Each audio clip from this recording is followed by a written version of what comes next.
Hello and welcome to week 11 of the course Introduction to Semiconductor Devices being taught by Professor Naresh Kumar Imani of IIT Hyderabad.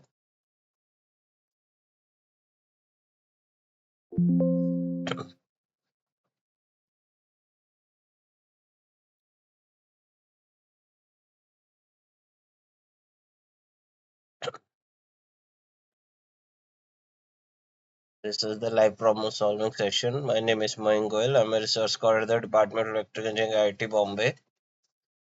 The course is being taught by Professor Naresh Kumar Imani, who is an associate professor in the Department of Electrical Engineering IIT Hyderabad.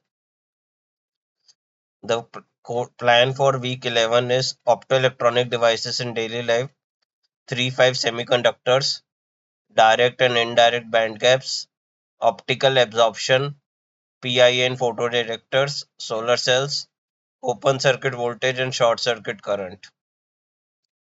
This live tutorial session has been happening every Sunday 6 p.m. to 8 p.m. at this Google Meet link.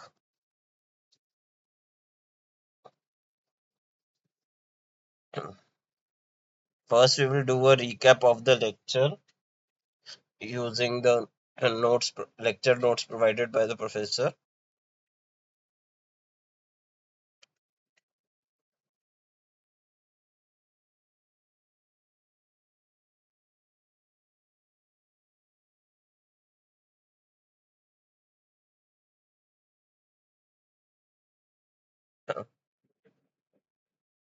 First, we talk about optical absorption.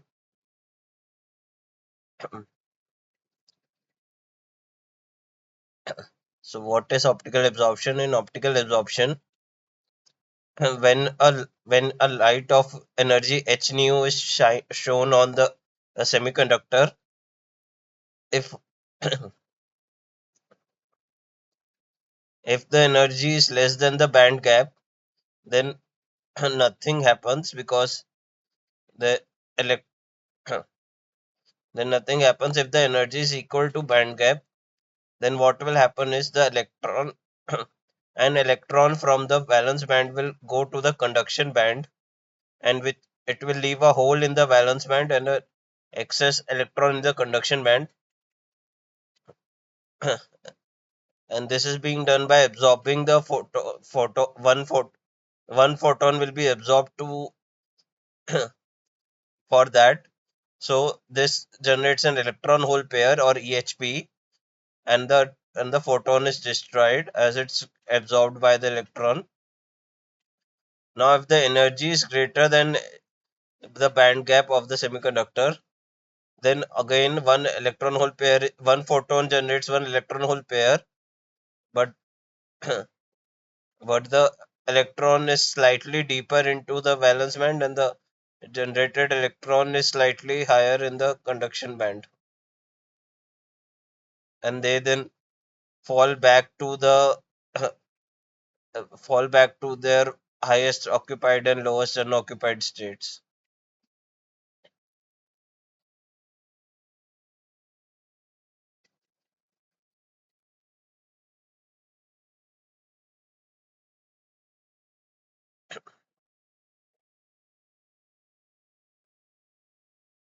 Now if there is a length of semiconductor and you are shining hundred of photons here, then how many electron hole pair, how much light will will be absorbed by the semiconductor, and what will the output here. This is determined by something called absorption coefficient. So absorption coefficient is the amount of light absorbed by a material when light is passing through it, and this is this curve shows the difference between small alpha and large alpha, where alpha is your absorption coefficient in terms with per centimeter inverse per centimeter. So you can see for small alpha, the as you increase the length of the semiconductor, the absorbed energy does not decrease that much compared to when you have a large alpha, where the decrease in absorbed decrease in emitted light is much higher even for smaller distances. Now, what are the parameters that influence alpha? So one would be wavelength or energy of the light, which is in proportional inverse of wavelength. And there are other parameters you study. So how alpha comes into picture is, so assume n naught is your initial number of photons that are incident on the semiconductor. Then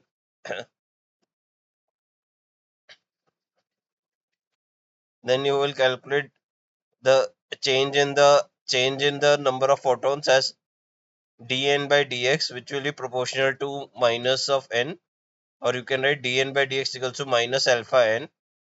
And from here you can, if you solve this differential equation, you will get n equals to n naught exponential minus alpha x, or in terms of current, I equals to I naught exponential minus alpha x. So this is so this n or I is the transmitted photons or transmitted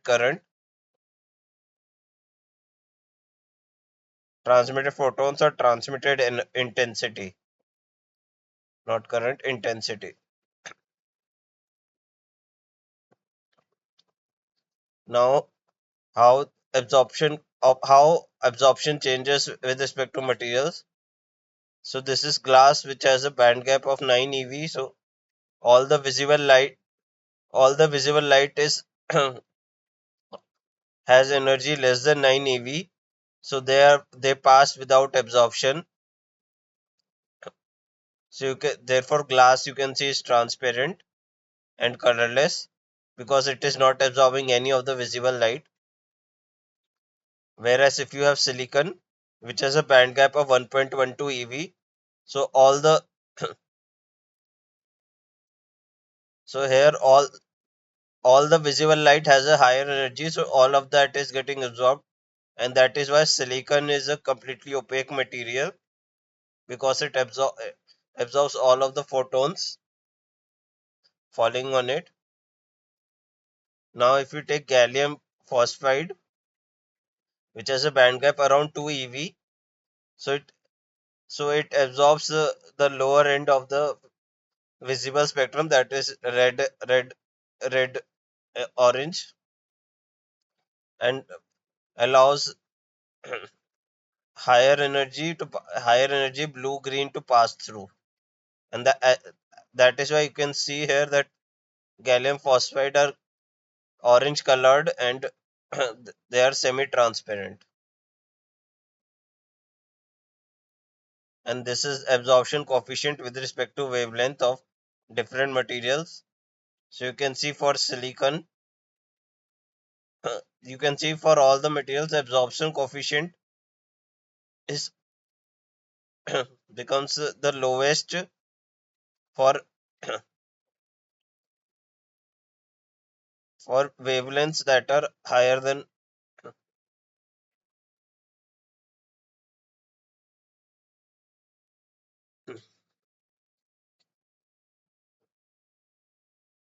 they become the lowest for wavelengths higher than the ba- band gap wavelength. So for silicon, the band gap wavelength is around 1100 microns. So so it will not absorb any of the wavelength that is less than 1100, that is greater than 1100 microns. So hence the absorption coefficient there is nil. But for all wavelengths less than 1100 micron, it will absorb, and you can see how the absorption coefficient is changing. Similarly, for germanium, InGas, all these other materials are there.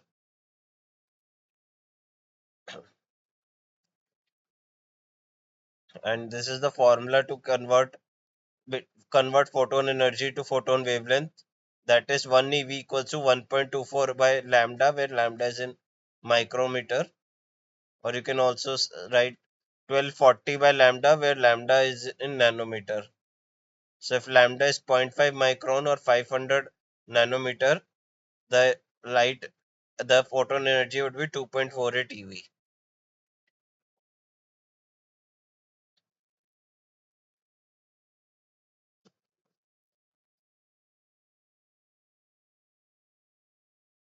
Now here it's written why gallium arsenide has steep absorption. So you can see here that for silicon the absorption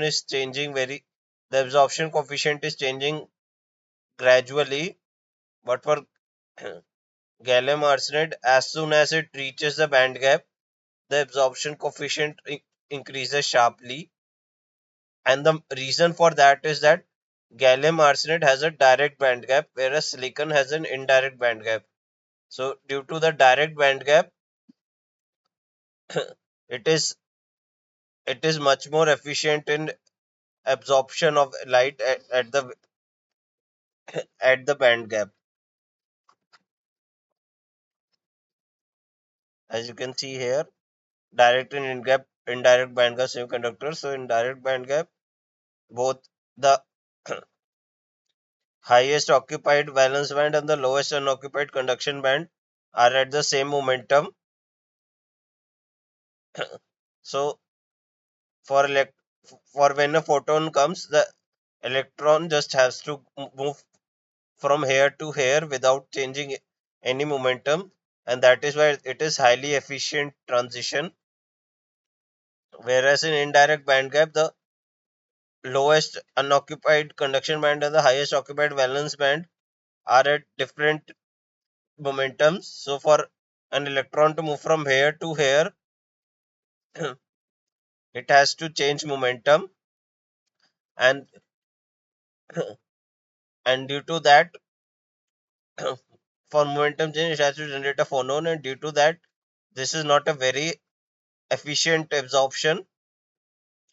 Hence, there's a gradual change, gradual increase in the coefficient with increase in energy as the because as you increase the energy, the change required for momentum is less, so the absorption becomes more efficient.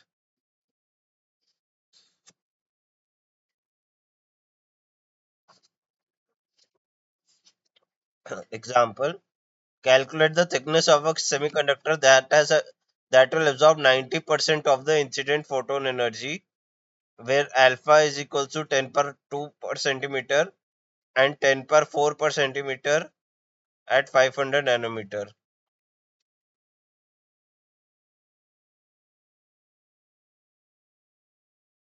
So you use the formula I equals to I naught exponential minus alpha x, and we have to calculate for x. So first we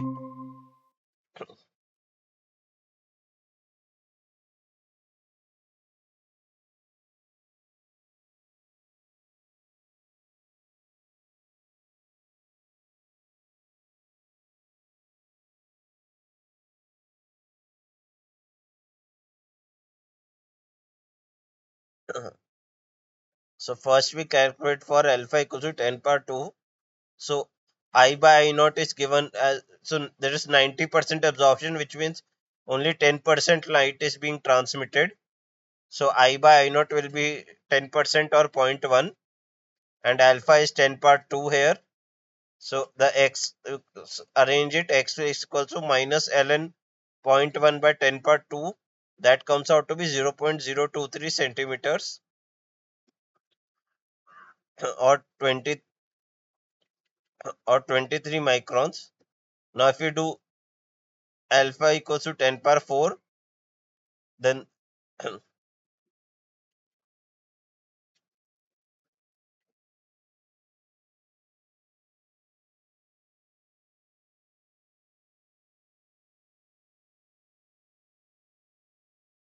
then instead of 10 power 2 you will write 10 power 4, and then x will come out to be 2.3 into 10 power minus 5 centimeters or 0.23 microns.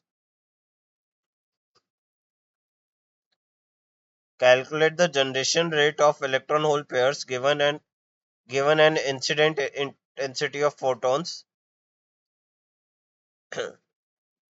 Consider gallium arsenide at T equals to 300 K.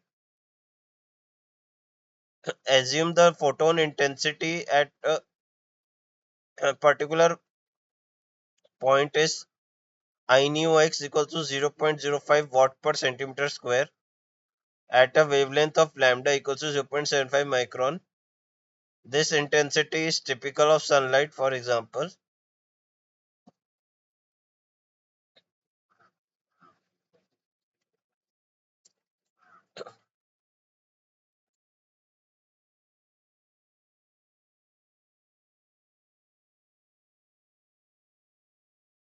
So intensity is calculated as number of photons into energy of each photon per cent divided by seconds, which is the generation rate. So it's a generation rate. Generation rate is number of photons per second, then into energy energy of each photon, and then per centimeter square because it is calculating intensity per unit area.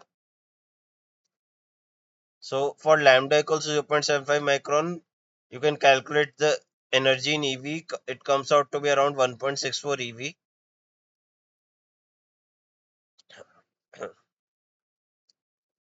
Now you can put that here as n lambda per second generation rate is equal to 0.05 intensity, that is 0.05, divided by energy, that will be 1.64 into, if we will convert EV to joules, that means you have to multiply it by 1.6 10 power minus 19, and when you solve this it comes out to 2 into 10 per 17 photons per second per centimeter square.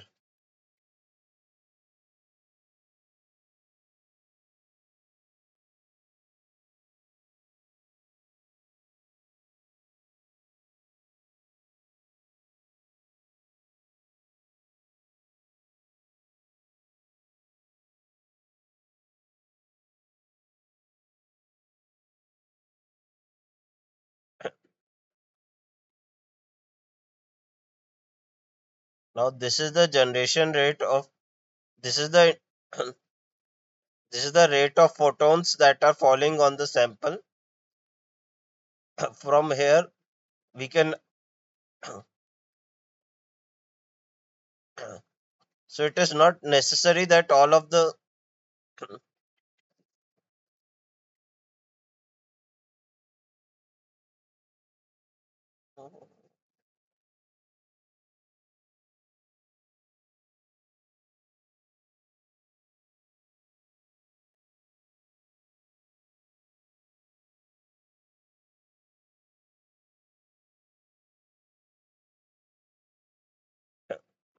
so it is not necessary that all of the photons are absorbed by this semiconductor. So for that we calculate number of absorbed photons. So which means each photon will generate one electron hole pair. So number of absorbed photons will be same as number of generated electron hole pairs. So that will come out to be alpha, which is the absorption coefficient, into 1 by per centimeter into, to get it for so alpha into your so alpha into your photon rate, that, so let's assume that alpha is 10 per 4 from the previous example. So that will give us 10 per 4 into 2 into 10 per 17, that will be 2 into 10 per 21 electron hole pairs per centimeter cube second. So this now is in volume instead of area.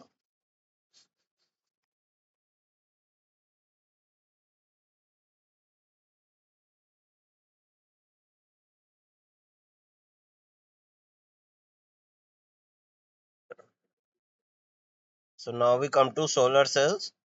So application of solar cells is, you can see as here, the number of solar cell arrays attached to the International Space Station. The size of the wings are 74 meters from one tip to another tip, and each of these wings contains 32,800 solar cells and can produce 62 kilowatt of power for the station. and compare that to on the ground. So this is a solar power plant in Italy which produces energy up to 72 megawatts.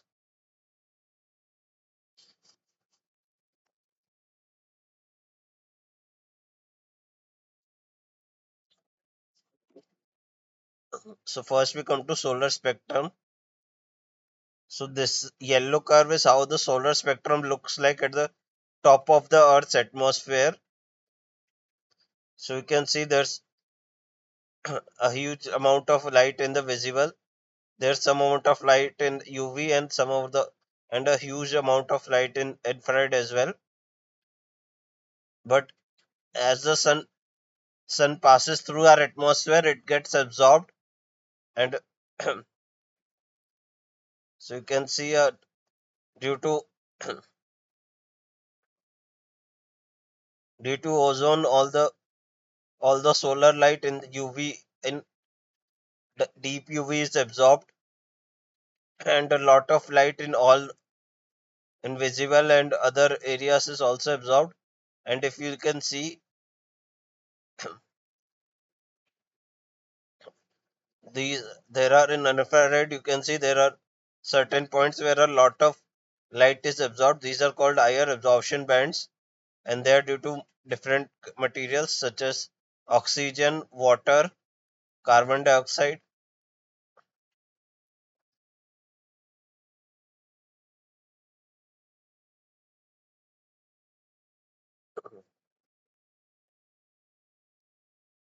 So the number of optical devices are of two types: one which convert light to electricity, and other which convert electricity to light. So light to electricity are known as solar cells, photoreactors, or CCD, that means charge coupled devices.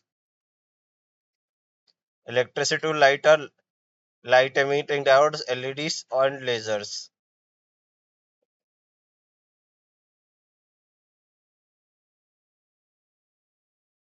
So a solar spectrum is written in terms of AM, and this 1.5. So 1.5 means that the solar light is not falling directly overhead. It is somewhat inclined. So and the generally taken as AM 1.5, which has a overall intensity of 100 milliwatt per centimeter square.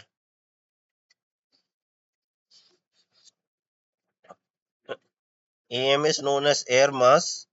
So 1.5 means the light is traveling 1 point through at 1.5 times of atmosphere compared to if it was falling overhead.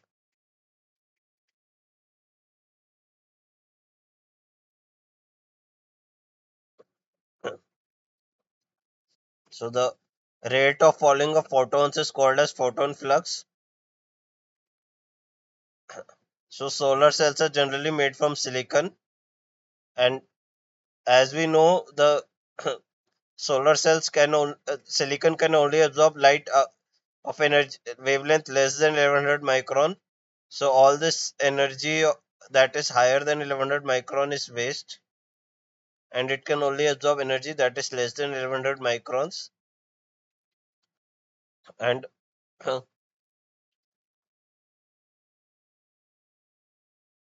so you can see the photon flux, that is photons per centimeter square second, at their maximum maximum amount is fall as at 500 nanometers, and there the photon flux is 5 into 10 per 17 photons per centimeter square second.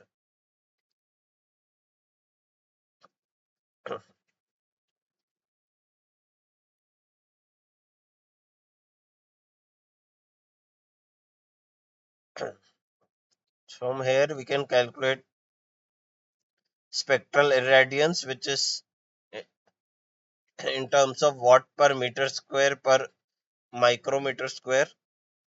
It is given as photon flux into energy at a energy of a particular type of photons. into 1 by delta lambda, which is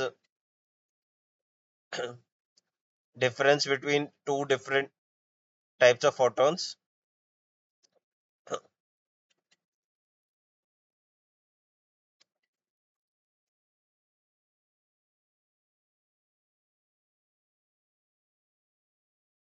And for 500 nanometer, this comes around 2 watt per meter square micron, 2 watt per meter square nanometer, or 2000 watt per meter square micrometer.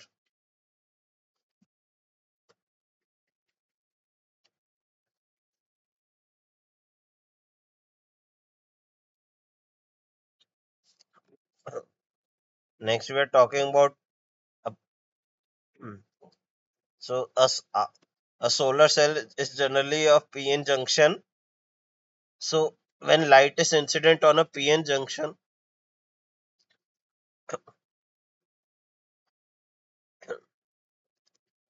so in the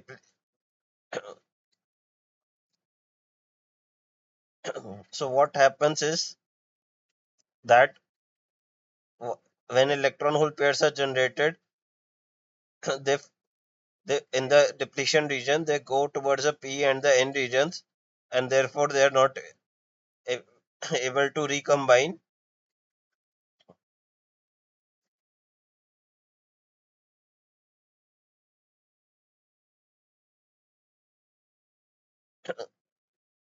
And due to that, what happens is that this whole curve shifts down.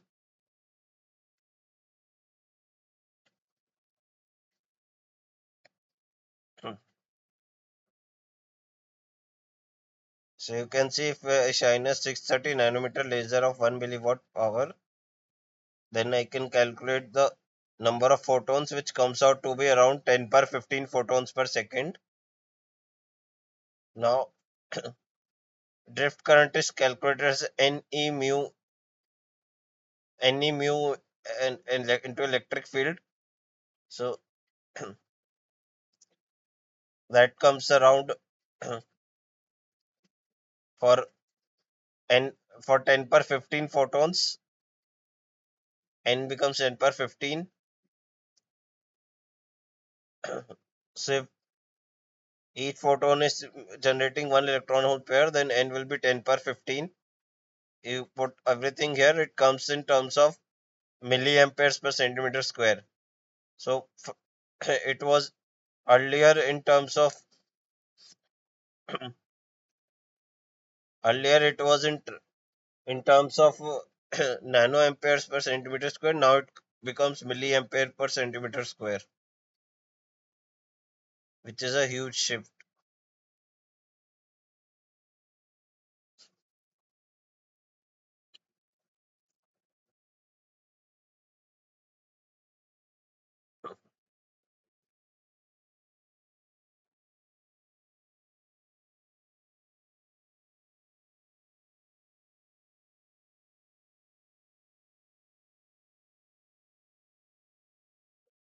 So as we see, the whole curve shifts down. So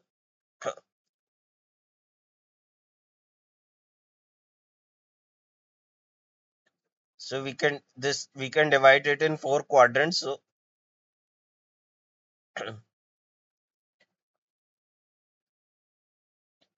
So you can see there's a first quadrant in which the a PN junction generally operates in forward bias.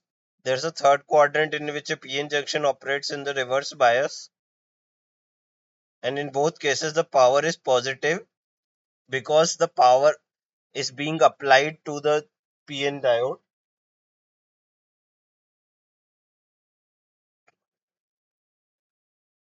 So in both cases, the power is applied to the PN diode, hence the power is positive. Now there are also second and fourth quadrants in which if you calculate, the power will come out to be negative.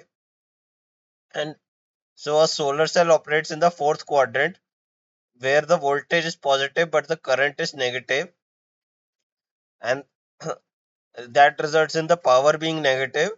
So the power here, the power being negative means that the Instead of supplying power to the PN junction is generating power for the circuit, and that is how we convert light to electricity by generating excess power.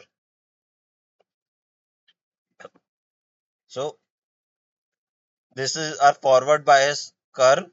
It shifts down due to absorption of photons and generation of electron hole pairs. And then we take the curve that is in the fourth quadrant. So where that curve meets your voltage axis, that point is called your VOC or open circuit voltage. And where that curve meets your current line, that is called your ISC or short circuit current.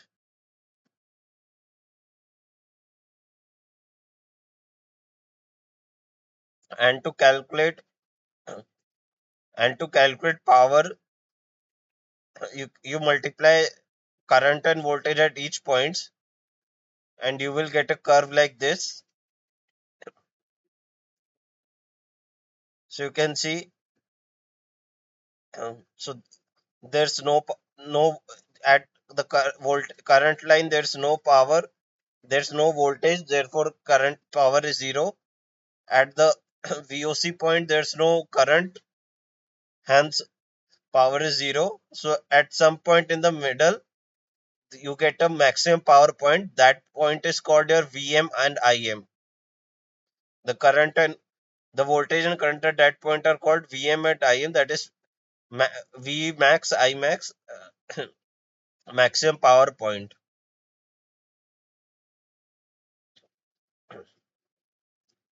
So short circuit current means that the solar cell is shorted. That means there is no voltage drop across the solar cell, and the total current generated is called I, ISC or short circuit current.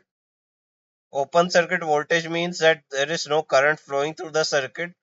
That means resistance is infinity. At that point, the voltage drop is calculated as open circuit voltage, and so you can calculate that. So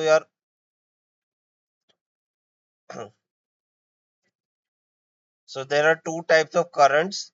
One is IL, which is the current in the depletion region due to the light, and one is your IS, which is the current from the applied voltage in the circuit.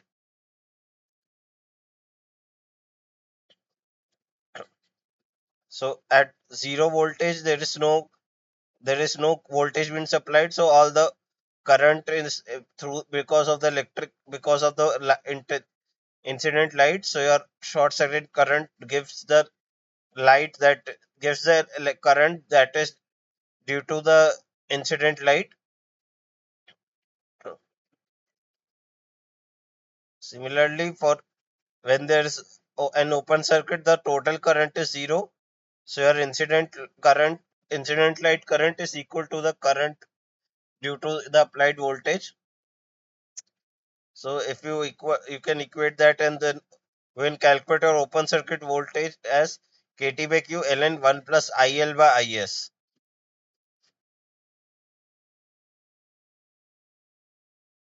where IS is your reverse saturation current of the solar of the PN junction.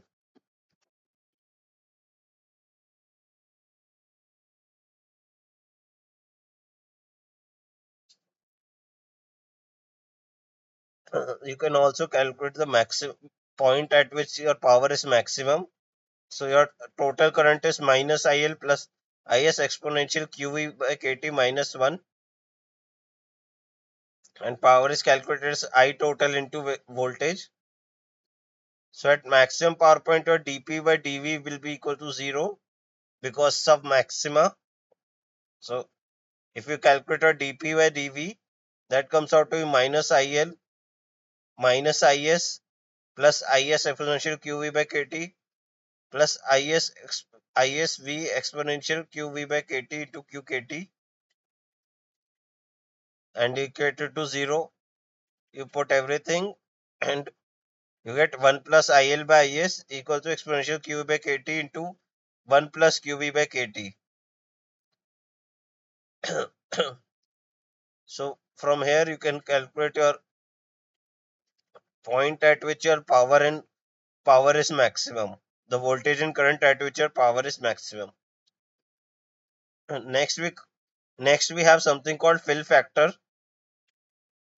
So if we take the net total area under the curve, that will include everything that is in this arc region. But since we are operating at the maximum power point, so we are only concerned with the area that is under the VM and IM point. So that you make a rectangle like this at VM and IM point, and we calculate fill factor, which is how much of this rectangle is covering covering the total area under the curve. And so that is calculated as VM IM by ISC VOC. So that is the maximum possible. So I, and it is approximately zero point 0.7, zero point 0.8 for a solar cell. Next we come to efficiency of solar cell.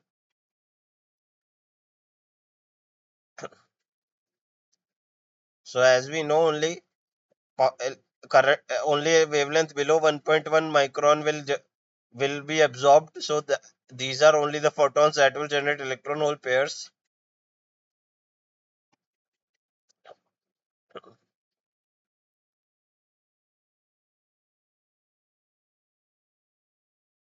So efficiency is given as P out by P in. So P out we know can be calculated as VM into IM, and P out is the output electrical power and P in is the incident light power, photon power.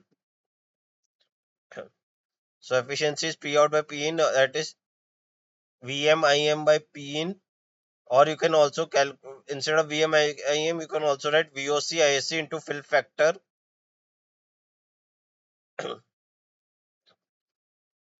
And P in is given as for AM 1.5, P in is given as 100 milliwatt per centimeter square.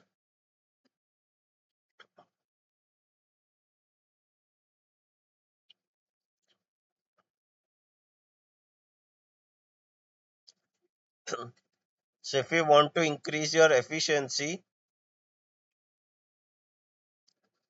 you want to you want to maximize this value. So you want to increase your ISC and you want to increase your VOC. So how can you increase ISC? So that you can increase by reducing your band gap. So if you reduce band gap, more and more of this incident light can be absorbed, and that increases your light generated due to the photons. How can you increase VOC? So VOC is given as KT by QLN 1 plus IL by IS. So we know as you reduce band gap, your your reverse saturation current increases very much, and when the reverse saturation current will increase, your VOC will decrease. So in one case you want to increase your band gap, in other case you want to decrease your band gap. So the option is to find optimum band gap such that VOC into ISC is maximum.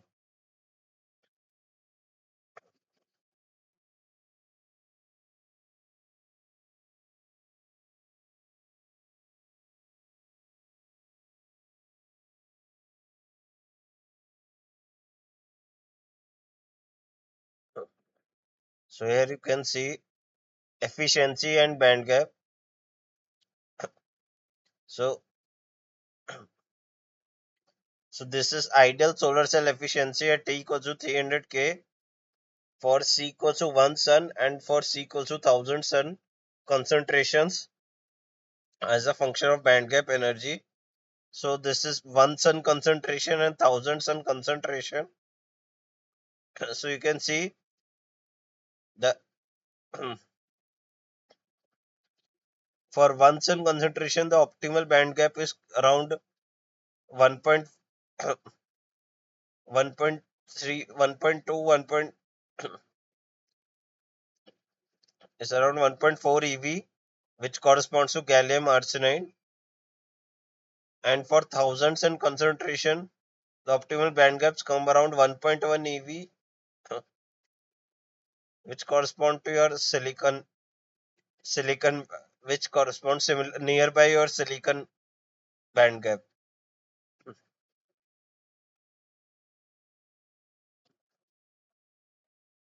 So this is given by Shockley-Queisser limit that says maximum theoretical efficiency of a single junction solar cell is limited at 33.7% at a band gap of 1.34 eV for AM 1.5 concentration.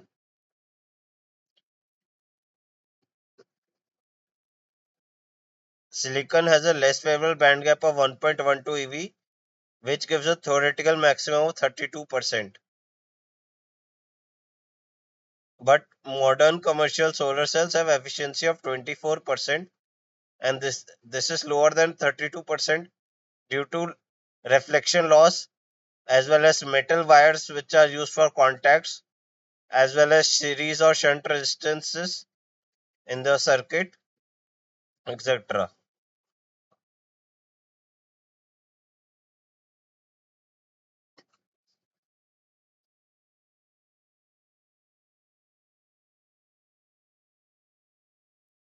So types of solar cells. So the best type is monocrystalline solar cells.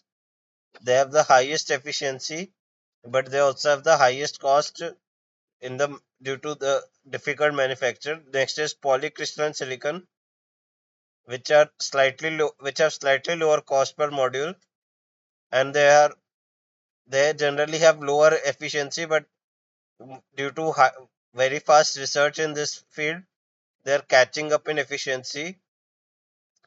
But the thermal performance is slightly poorer because of polycrystallinity. The thermal efficiency is lower. Next, you have amorphous silicon, and next you have new generation of solar cells, which are thin film solar cells, which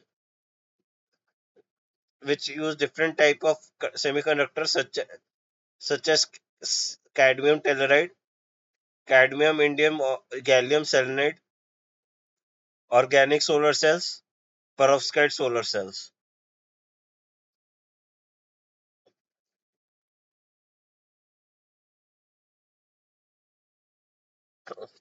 So here there are two types of solar cells.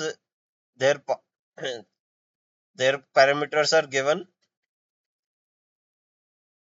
One is SWA 295 mono black, which is a monocrystalline solar cell. Other is SW 260 poly, which is a polycrystalline solar cell.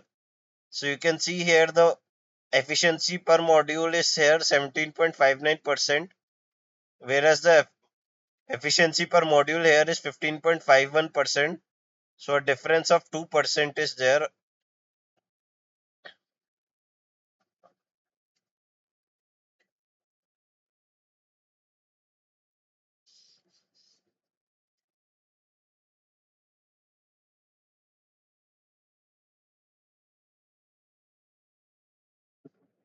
So next we come to photo detection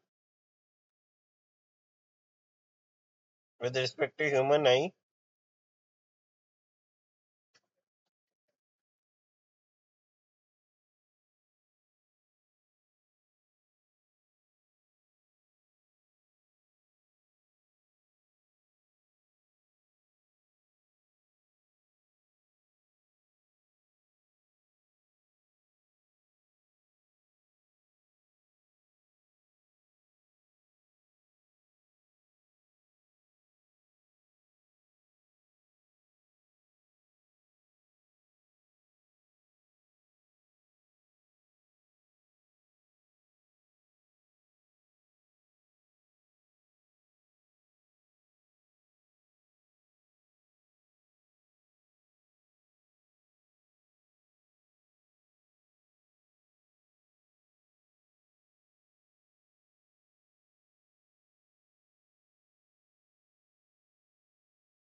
So a human eye responds in the visible region that is between red and violet.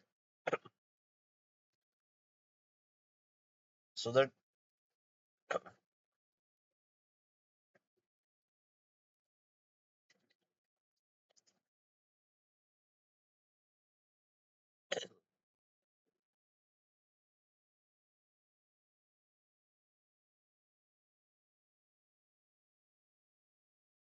typical response of a human eye is between wavelengths 400 nanometers 700 nanometers, and the maximum and the maximum sensitivity is in the green region.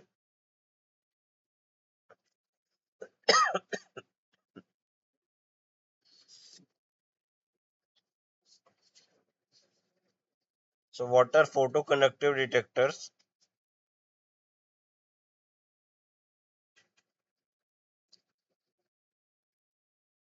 So the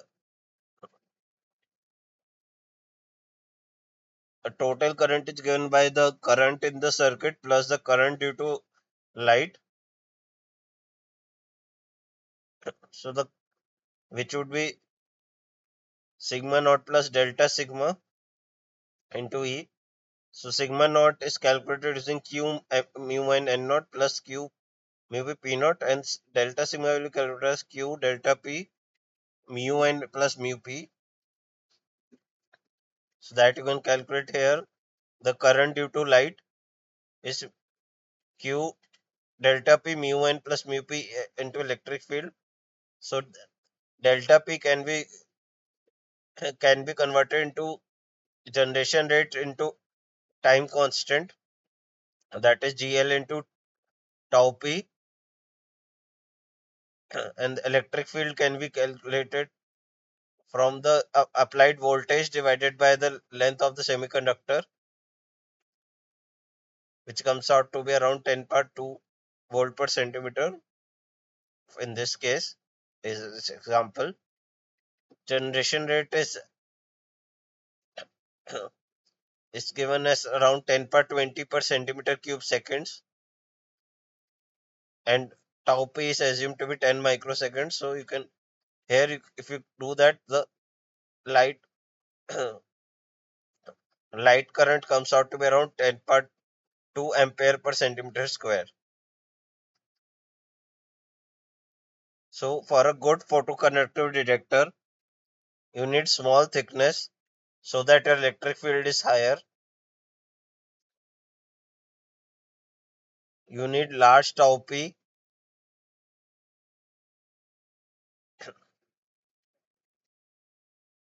because your current is proportional to tau p by L. So you need a large time constant and smaller thickness for a good photoconductive detector.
Another way to so you have a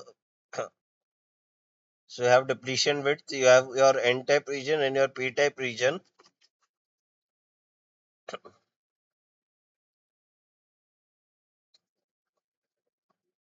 So in the reverse bias, so it's in reverse bias. So your so so the light is falling in your semiconductor in your depletion region as well as your NNP regions. So it's in reverse bias. So there there will be an diffusion drift current in the circuit, and that is calculated as JL equals to Q W plus Ln plus LPGL, where W is a depletion width, Ln and LP are your diffusion lengths in the NNP region, diffusion length of N of electrons in p-type and p-type region, and diffusion length of holes in n-type region, and your depletion width is generally in microns, whereas your diffusion length is generally in tenths of microns. So your diffusion length will overpower your depletion width, and they will correspond to your light current. So when there is no light, the dark current will be equal to your reverse saturation current. But when there is light, there will be an addition of this light current. So calculate the steady state photocurrent density in a reverse bias long PN diode. Consider a silicon PN diode at T equals to 300K with the following parameters. So Na is 10 per 16, Nd is 10 per 16, Dn is 25%, 25 centimeters square per second, Dp is 10 centimeters square per second, tau n naught is equal to 5 into 10 power minus 7 seconds, tau p naught is 10 per minus 7 seconds. Assume that a reverse bias voltage of VR equals 5 volts applied, and let GL equals to 10 per 21 per centimeter seconds. So it says long PN diode, which means the length of the PN diode is much greater than the diffusion lengths of the electron and hole.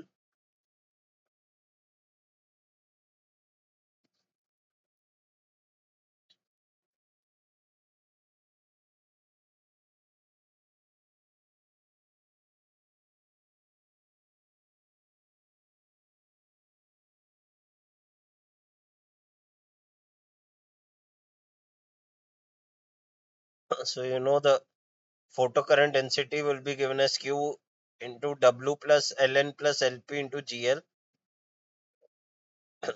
So you know Ln and Lp will be much higher than your W, so you can ignore your W, or you can also calculate W equals to 2 epsilon SI by Q, Na plus Nd by Na Nd into Vbi plus Vr.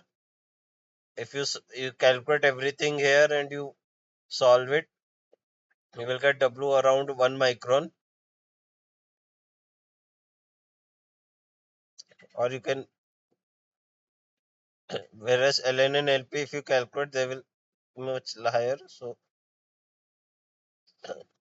and your J, you can calculate a reverse saturation current, Js equals to Q dn np naught by ln plus Q dp pn naught by lp, which will come around 10 per minus 12 ampere per centimeter square.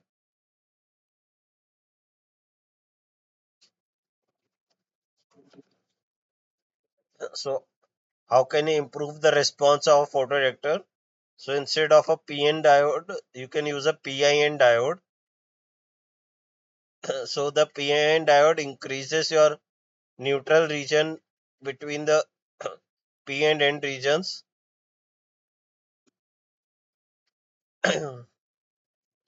And since it's a neutral region, the resistance will be minimized. And instead of P and N, you use P plus and N plus to minimize the resistance.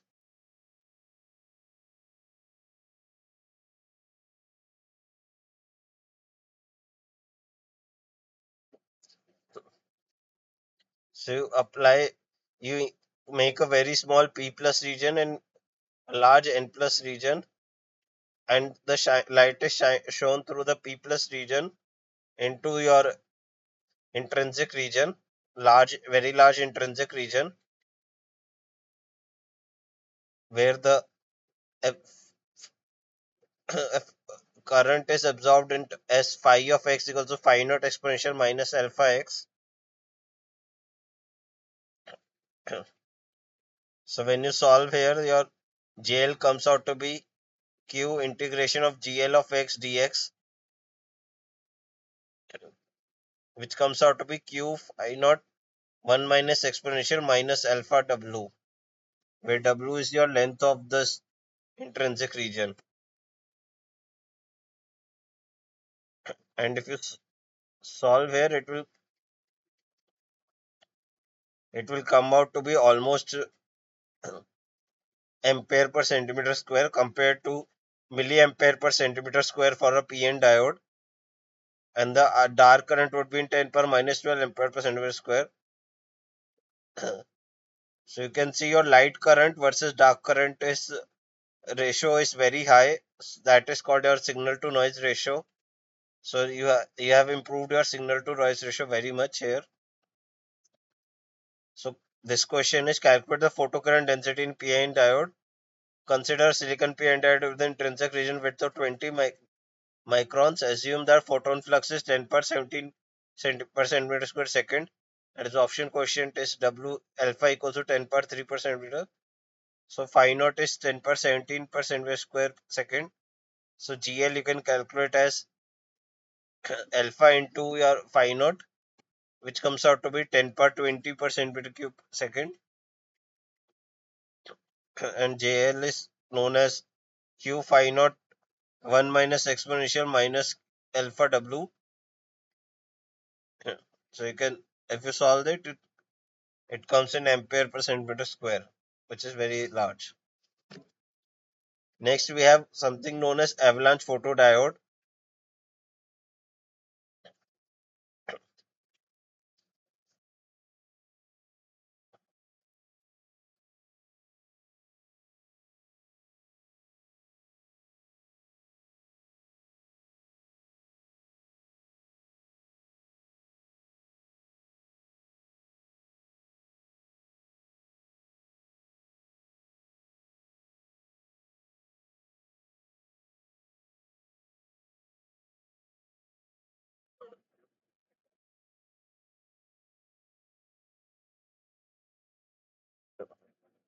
So an avalanche photodiode also works similar to a normal photodiode, but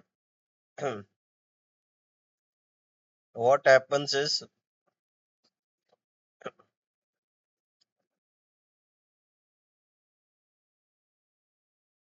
here you have a P plus region, then a P minus region, which which has a very P minus means a very low doping intensity, then a P region, and then a N plus region. So you can see your, if you plot it, it will your electric field will come like this, and this,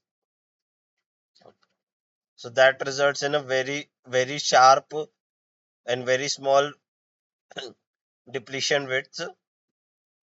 So due to that very small depletion width, you have a much higher electric field strength in this depletion width region,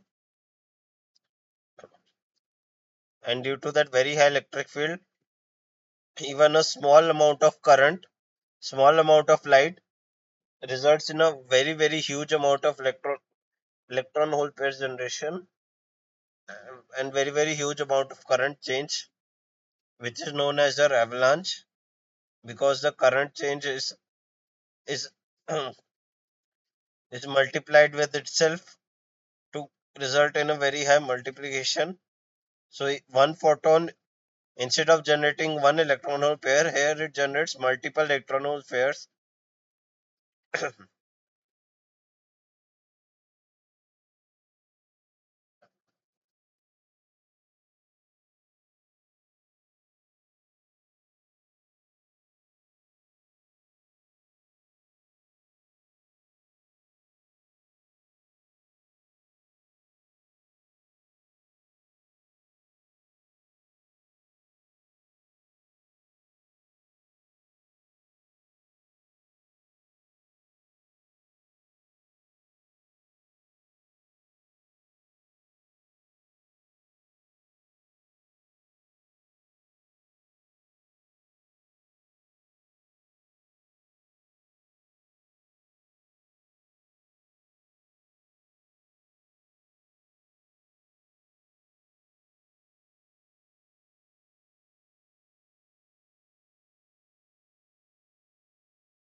Next, we talk about responsivity. So, responsivity means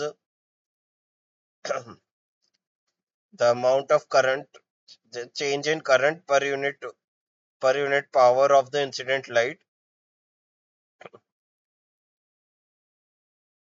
So, if your P is incident power, then your I photocurrent, that photocurrent is equal to Q eta phi, that is your flux. So, your phi is flux, that is P by H nu, and eta is your quantum efficiency. For ideal diode, eta would be 1. So, so this Q eta by H nu, that is your responsivity, which can be calculated as a eta by energy in EV.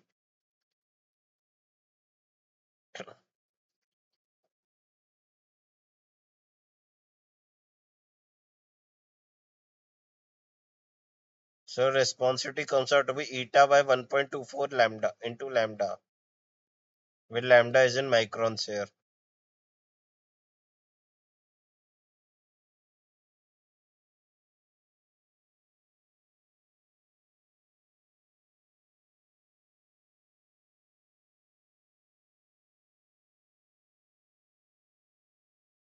So you can see responsivity is proportional to your wavelength. So as your wavelength increases, your responsivity also increases. So for an ideal photodiode, this is how the responsivity versus wavelength curve should look like. But for a typical silicon photodiode, this is how it looks like. because at because at higher wavelengths the energy is less than band gap, so there is no absorption in that region. Therefore, the at near band gap the responsivity drops to 0, and in the higher energy region the responsivity is not nearly to the ideal photodiode due to weak lesser efficiency and lesser absorption of incident photons.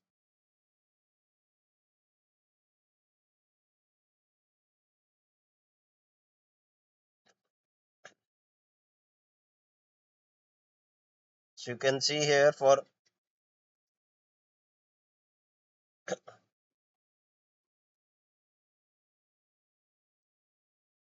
direct band gap materials such as InGas and indium phosphide, the responsivity is much higher compared to silicon, because silicon has an indirect band gap.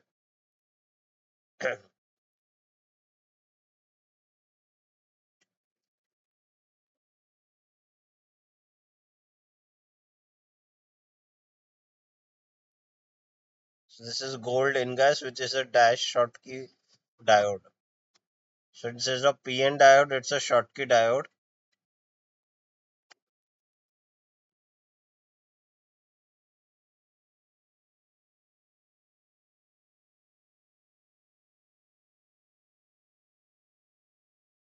Here is another Schottky diode, which is silver ZNS.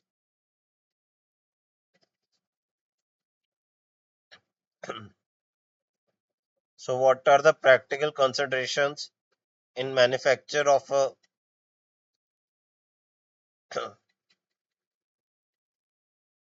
in manufacturing of a photodiode? So one thing is you want to have dark current low, because if you have a large dark current, you will have a lower SNR, but you want a higher SNR. So this is called active area, which is the area on which their incident light will fall to make a change in the current. So if your active area is smaller, you will have a higher speed. That means your rise time and fall time will be higher. But if your active area is smaller, then you will also have a much lesser intensity of light falling on your device, which will reduce your signal. which will again lower your SNR. So you have to optimize your active area also.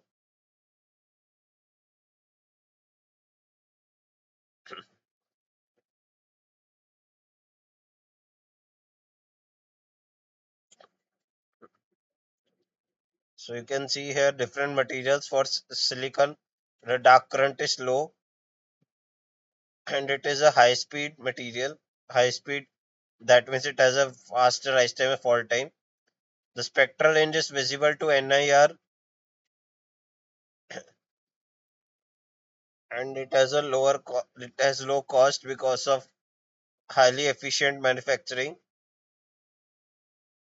For germanium, the dark current is high and the speed is low and it works in the NIR region. It also has a low, but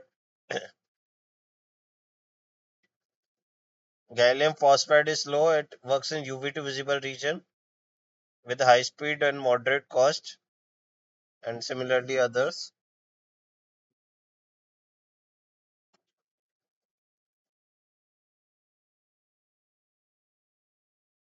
Next, we come to luminescence.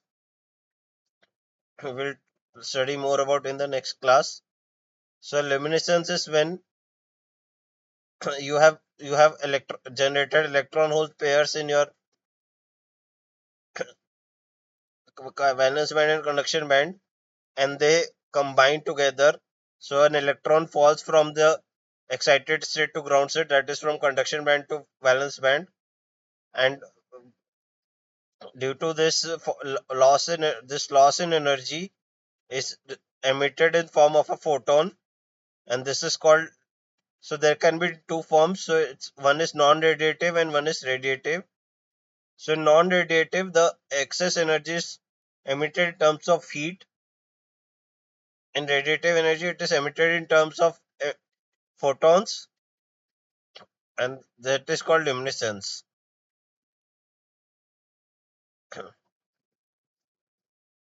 So there are two types of luminescence: electroluminescence and photoluminescence. In photoluminescence, the first photons are absorbed uh, to generate electron hole pairs, and those electron hole pairs then recombine to give your luminescence. In electroluminescence, the electron hole pairs are generated by electrically. The electron hole pairs are not generated. Instead, electrons and holes are inserted into the inserted electrically into the device, and they then recombine, and that forms the basis of your LEDs, which we'll study in the next class.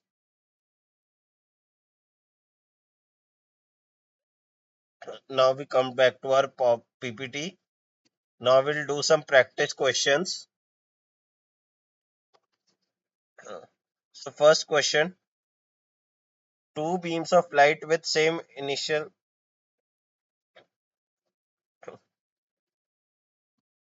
two beams of light with same initial intensity I naught pass through two different materials with absorption coefficients alpha 1 equals to 10 power 2 per centimeter inverse and alpha 2 equals to 10 power 4 per centimeter inverse. After passing through a distance x equals to 1 centimeter, which of the following statements is true about the light intensity I, I1 of x and I2 of x? I1 of x equals to I2 of x. I1 of x is greater than I2 of x. I1 of x is less than I2 of x. Both intensities remain unchanged. So the answer to this would be I1 of x is greater than I2 of x. So the formula is I equals to I naught exponential minus alpha x. So as high, so higher the alpha for same x, the intensity will be lower. Therefore, I2 will, since alpha 2 is greater than alpha 1, I2 will be less than I1 for same x and same I naught.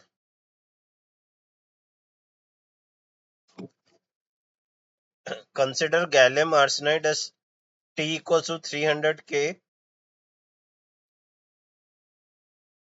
Assume the photon intensity at a particular point is I. I nu of x equals to 0.05 watt per centimeter square at a wavelength of 0.793 microns. The typical absorption coefficient of sunlight is 10 power 4 per centimeter inverse. What is the steady state excess carrier concentration per centimeter cube if the excess minority carrier lifetime is 10 per minus 7 seconds? 2 into 10 per 16, 2 into 10 per 14, 2 into 10 per 21, 2 into 10 per 17.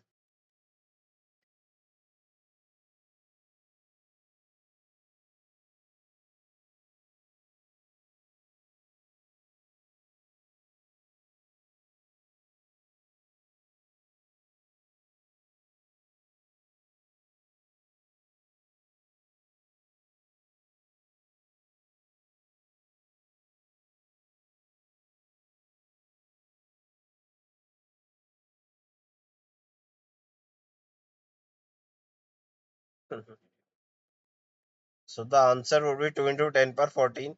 So first we calculate generation rate, which is given as alpha I nu by h nu, which will come out to be 2 into 10 per 21. Next you next you calculate the carrier concentration n lambda, which is given as g into tau, which will come out to be 2 into 10 per 14 when you put tau is 10 per minus 7.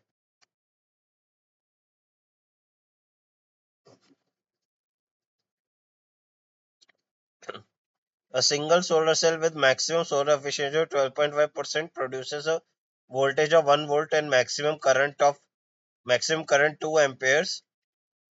If the solar insolation is 1000 watt per meter square, what would be the area of the solar cell in centimeter square? 360, 1600, 160 or 80?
So the answer to this would be 160. So efficiency is given as P out by P in, which is P out is Vm Im by P. So that means P in will be Vm Im by eta. So here V is 1 and I is 2 and eta is 12.5%. So you solve that. Your P in comes out to be 16 watt. So your area would then be P in divided by the solar incident incident light, which is 1000 watt per meter square. So if you convert that, your area would be 160 centimeter square.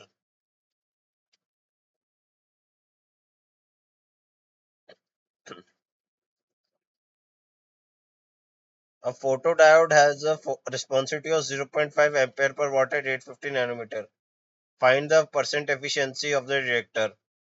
43, 100, 73, 26.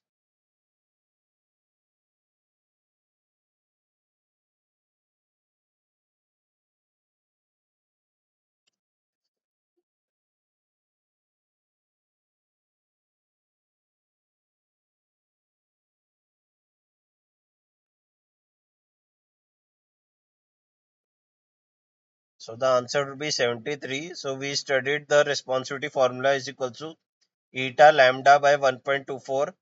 So your eta would then be 1.24 into r by lambda So you solve that, your eta comes out to be 0.73, which is 73%. Consider the following statement and reason based on a solar cell's current voltage characteristic and choose the correct option. Assertion: a solar cell must be operated in the fourth quadrant of the junction IV characteristic. Reason: in the fourth quadrant, the solar cells absorb electrical energy from the load to function effectively. Both assertion and reason are true, and the reason is the correct explanation of the assertion. Both assertion and reason are true, but the reason is not the correct explanation of the assertion. The assertion is true, but the reason is false. Both assertion and reason are false. The answer to this would be assertion is true, but the reason is false. Solar cell does operate in the fourth quadrant of the junction IV characteristic, but but the reason that fourth quadrant solar cell absorbs electrical energy is wrong, because in the fourth quadrant the power is negative. Thus, the solar cell releases excess energy instead of absorbing energy. Consider a silicon PN junction at T equals to 300 K with the parameters Na equals to 5 into 10 power 18 per centimeter cube, Nd equals to 1 into 10 power 16 per centimeter cube, Dn equals to 25 centimeter square per second, Dp equals to 10 centimeter square per second, tau n naught equals to 5 into 10 power minus 7 seconds, tau p naught equals to 1 into 10 power minus 7 seconds. Let the photocurrent density be JL equals to IL by A, that is 15 milliampere per centimeter square. Calculate the silicon PN junction solar cells open circuit voltage in volts. 0.3, 2.25, 1.75, 3.5.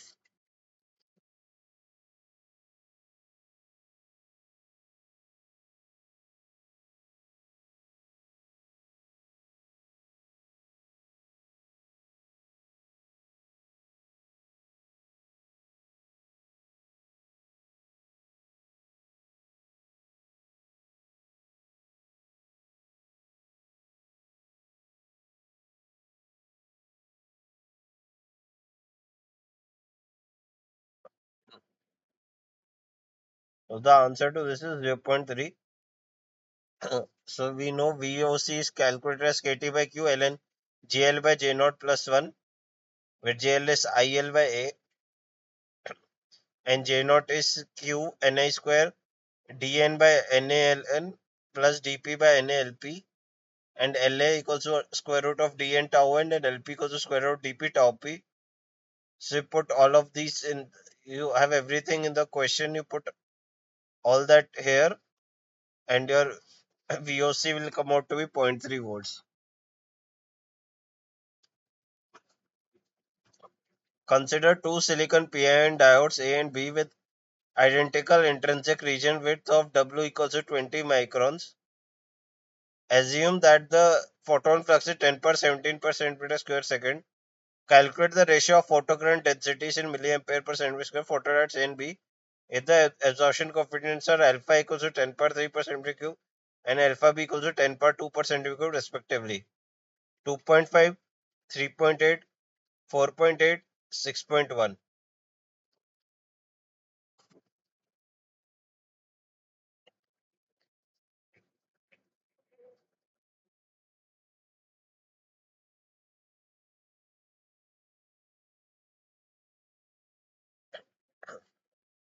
So the answer would be 4.8.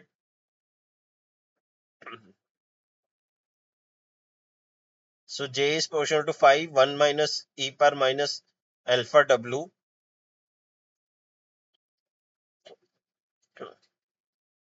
So then J by JB equals to 1 Phi is same in both cases.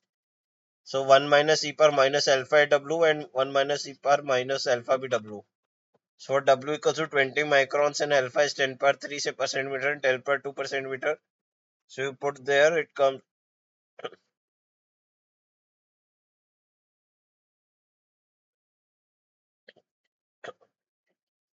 and you put that here and you calculate and you get 4.8.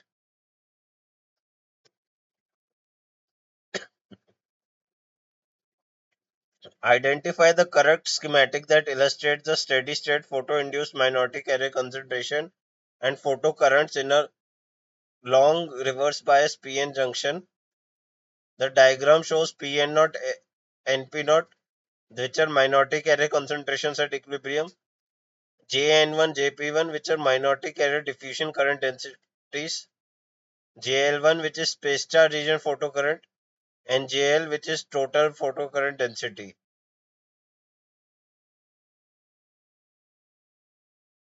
So you are given four diagrams.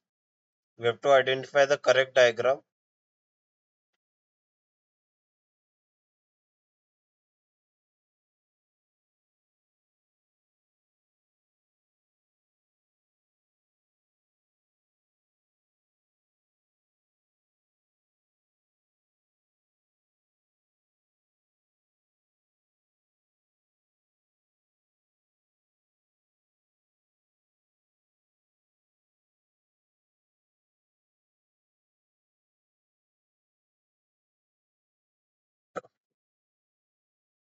So the correct answer is A. So it's a reverse bias PN junction. So the electric field will be from N to P, and your induced current is also in the direction of electric field. So JL1 would be in this direction. Your JP1 would be in the JN1 will also be in the same direction, and hence your net current will also be in the same direction. An avalanche photodiode has a quantum efficiency of 50% at a wavelength of 500 nanometer in the absence of multiplication. If the device is operated with a reverse bias to give a multiplication factor of 8, calculate the responsivity in ampere per watt. 0.5 volts, 1.6 volts, 4 volts, 2.4 volts.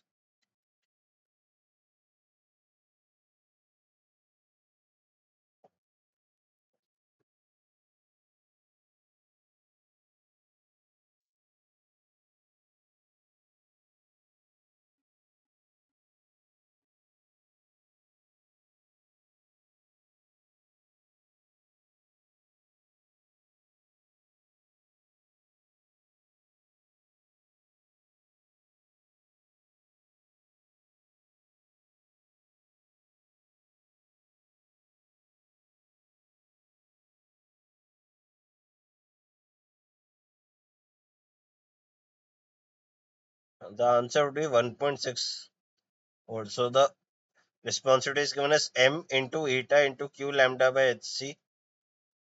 If we put put all the values here, we'll get 1.6.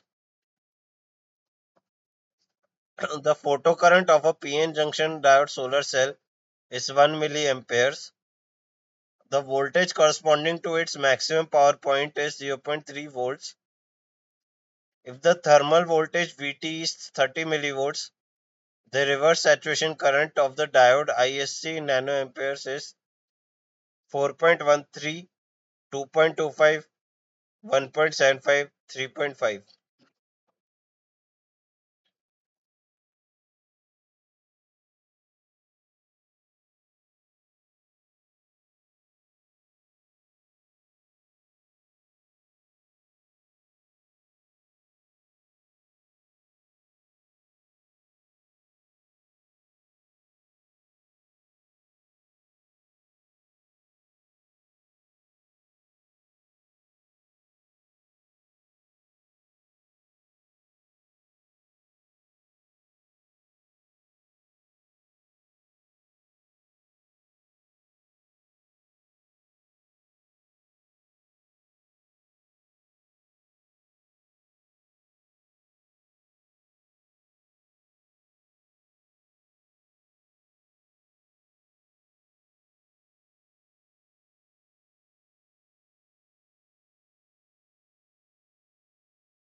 So the answer to this is 4.13 nanoamperes. So you have to use the formula 1 plus V max by Vt into exponential V max by Vt equals to 1 plus IL by Is into IL by Is. So IL by S is greater than 1, so it's almost equal to IL by S. So Is equals to IL into 1 plus V max by Vt exponential V max by Vt. So put your everything here, you get your Is equals to 4.13 nanoamperes. That is all I had for today.